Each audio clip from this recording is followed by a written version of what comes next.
તાપી જિલ્લાના વ્યારામાં આવેલા મહાદેવનગરમાં આજે બ્લોક નંબર 459ની સરકારી જમીન પર થયેલા દબાણો દૂર કરવા માટે વહીવટીતંત્ર દ્વારા મહત્વની કાર્યવાહી હાથ ધરવામાં આવી હતી। આ મામલે તંત્રના કડક વલણ અને સ્થાનિક પરિવારોના સંઘર્ષ વચ્ચે પરિસ્થિતિ તણાવપૂર્ણ બની હતી।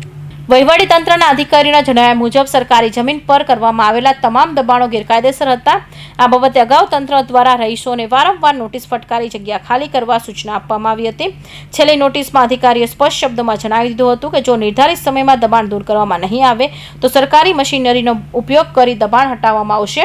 જો કે કાર્યવાહી સમયે તંત્રએ મશીનરીનો ઉપયોગ કરવાની ફરજ પડે છે તે પહેલા જ રહીશોની જગ્યા ખાલી કરવા પડે સમજાવવામાં આવે છે। રહીશોને સ્વૈચ્છિક રીતે પોતાના કાચા મકાનોને બાંધકામ દૂર કરીને જગ્યા ખાલી કરી હતી। બીજી તરફ દાયકાઓમાં અહીં વસવાટ કરતા 14 પરિવારો પોતાની વ્યથા ઠાલવતા જણાવ્યું હતું કે તેઓ અત્યંત ગરીબ છે અને મજૂરી કરીને ગુજરાન ચલાવે છે। કાર્યવાહી બાદ હાલ મહાદેવનગર વિસ્તારમાં રહેઠાણક મકાનોના કાટમાળના ઢગલા જોવા મળી રહ્યા છે। 14 પરિવારના નાના બાળકો અને વૃદ્ધો સહિતના સભ્યોએ ખુલ્લા આકાશ નીચે આવી જતા ભારે અફરાતફરીનો માહોલ સર્જાયો હતો। સરકારી મશીનને ચલાવતા તંત્રને રાહતનો શ્વાસ લીધો છે, પરંતુ ગરીબ પરિવારને વિસ્થાપન અને તેમને પુનઃવસન અંગેનો માનવીય પ્રશ્ન હાલ વ્યારા ચર્ચાનો મુખ્ય વિષય બન્યો છે। Sadik Pathan, Hind TV news, Vyara.